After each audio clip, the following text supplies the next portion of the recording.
Hey folks, welcome back to this edition of Ben's Bits. Last week we started discussing inflation and how there's a perception that the central bank and the Fed are suddenly wanting to fix the inflation issue that's been happening for, let's just say that the can has been kicked a little too much down the road and they're running out of room.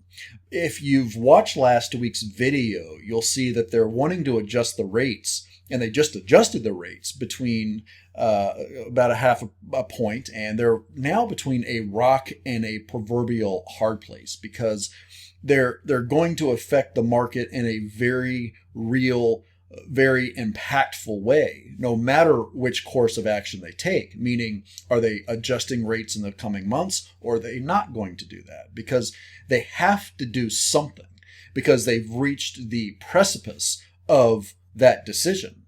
Like we spoke about last week, inflation's been part of life since we came off the gold standard in the 70s. But because of the current market, it's making the news because of how fast it's affecting the economy and wallets directly for every American. In fact, really quickly, and maybe we might do a full bit on this topic, but the real GDP percentage came out and it declined by 1.4% in the first quarter. So if we have another quarter of those types of low numbers, that means that we're certainly going to be in a recession, and that of course affects inflation big time. Now, to be clear, recession is easy to define, but it's hard to agree on with talking heads and pundits. One thing that's easy to define is data. That said, it's only as good as the input, right? So according to a just released ISM report, Manufacturing Jobs Index, it shows that we're nearing contraction under about 50. And that combined with layoffs, that type of reporting is what's fueling the recession talk. So this week we thought we'd continue the discussion because it's important to be aware of the economy, because it directly affects not only what's in your wallet immediately, but it most certainly affects your investment portfolio as well. And the reason we really need to talk about this is because inflation affects how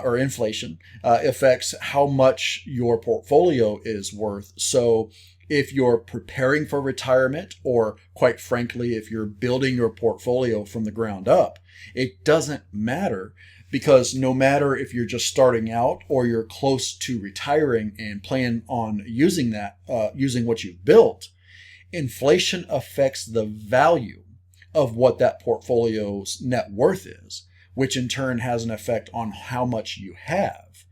And the goal is to outlive the account. So if you have $1 million in a retirement account, or say $1,000 in a cash account, if they print more money like they've been doing in mass lately, your account is worth less. But since it happens over time, typically, people don't see it in their face as much as they should, especially over the last few years. But it definitely seems like they don't follow economics like they should. It's curious also how many people don't know what's going on in the world economically. For instance, Germany recently just hit a 40-year high last month in April at around 7.4%. And the German finance minister said that they're very concerned about pricing developments, saying that a severe crisis could be just around the corner. So it's not just local. We're talking a global effect here. Now, that could just as easily be on a headline here, because there's a lot of experts, and I use that term very loosely, experts. Let's just say that there's a lot of reports across the board that would support people being very concerned.